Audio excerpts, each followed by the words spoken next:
In a few hours, the clock will strike midnight and the world will bring in the new year.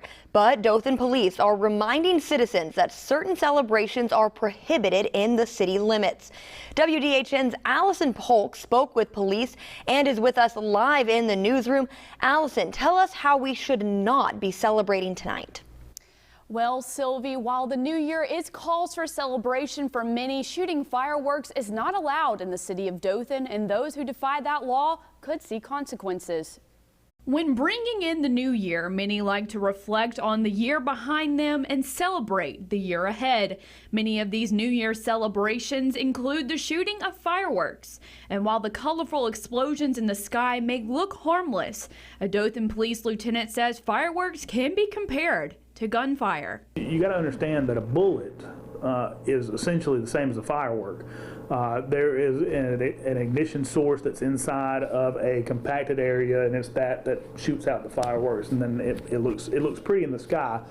But there have been deaths associated with fireworks. Due to a city ordinance, it is illegal to shoot fireworks in the city limits of Dothan. But despite the law against the explosives, Dothan police still receive a high call volume pertaining to fireworks. According to Lieutenant Owens, when responding to those calls, the police department is looking to take an educational approach. We will try to identify where the house is coming from, let them know about the ordinance, but it's going to be more of an education versus an enforcement type of posture that we're going to have.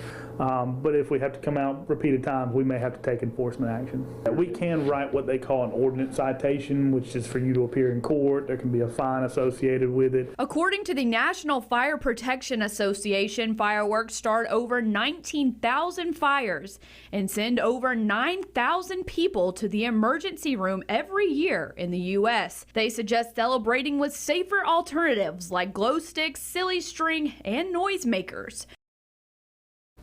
And Lieutenant Owens says that shooting fireworks not only disrupts the fireworks ordinance, but also a noise ordinance that has been established by the city. Now back to you.